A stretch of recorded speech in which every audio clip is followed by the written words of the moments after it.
સતગુરુ ભગવાન કી જય, સનાતન ધર્મની જય। આત્મા સ્વરૂપ એ જ પરમાત્માનું સ્વરૂપ છે અને આપણે આત્મા સ્વરૂપ કોઈ પરમાત્માથી કોઈ અલગ નથી। ને ત્રિકુટી એટલે ત્રણ નાડી, ઈંગલા, પિંગલા અને સૂક્ષ્મણા। આ ત્રણ નાડી સેવાય છે, એમાંથી સૂક્ષ્મણા જાગૃત થાય એટલે ત્રિકુટીનું કમાડ ખુલી જાય છે અને સૂક્ષ્મણા દ્વારા સોહમ શબ્દ ત્રિકુટીની અંદર પ્રવેશ કરી જાય અને સોહમરૂપી આત્મા જ્યારે ત્રિકુટીની અંદર પહોંચે ત્યારે સૂક્ષ્મણા દ્વારા એને પોતાનું જ્ઞાન થાય છે અને અહીંયા જ પોતે પોતાની ઓળખ કરે છે આત્મા સ્વરૂપની। આ જ આત્મજ્ઞાન છે અને અહીંયા જે આપણે ઈંગલા અને પિંગલા સ્વરૂપ એટલે ડાબી અને જમણી જે નાડી પ્રાણ જે આપણા ચાલી રહેલા હતા એ આપણા ત્રિકુટી સુધી એનું સ્થાન છે અને ત્રિકુટીથી ઉપર સૂર્યચંદ્ર નાડી જઈ શકતી નથી, ઈંગલા પિંગલા ત્યાં જઈ શકતા નથી। તો ત્રિકુટીમાં પ્રવેશ કરવા માટે આપણી સૂક્ષ્મણા જે નાડી જાગી છે એના દ્વારા ત્રિકુટી સુધી સોહમરૂપી આત્મા પહોંચી ગયો છે। હવે અહીંયા એને આત્મજ્ઞાન થઈ ગયું ત્યારે હવે એ જે સૂક્ષ્મણા છે એ જ અહીંથી બ્રહ્મનાડીનું સ્વરૂપ ધારણ કરે છે।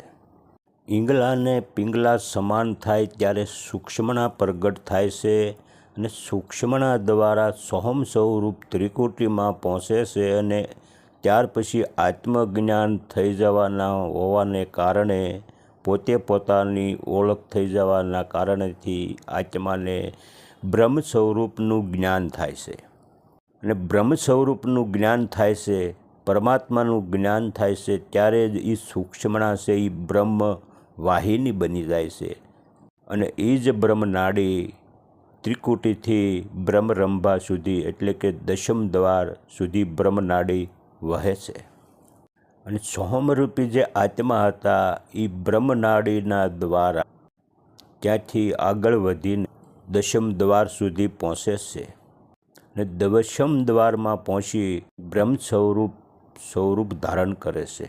બ્રહ્મ સ્વરૂપ પરમાત્મા સ્વરૂપ ધારણ કરી અને પોતે દેહથી વિદેહ થઈ અને પરમાત્મા સ્વરૂપ બની જાય છે।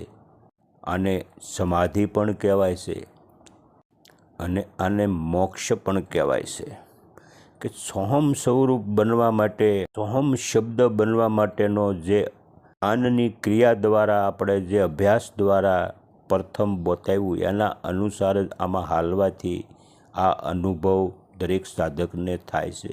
પણ આ ક્રિયા સહજ રૂપે પણ થઈ શકે છે, પણ ગુરુના માર્ગ નીચે હાલવું અને આમાં જ આપણી જીત પણ છે ને પોતાના મન દ્વારા જો કરે છે તો અહમ તો થાય જ છે, પણ આ બધું ઘટિત થવું મુશ્કેલ છે।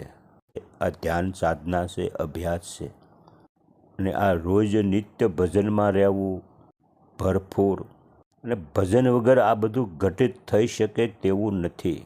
કાયમ અભ્યાસ કરવો, કાયમ ધ્યાન ધારણા કરવા અને રોજ નિત્ય પણ ભજનમાં રહેવું આ જ હાસો લક્ષ્ય છે।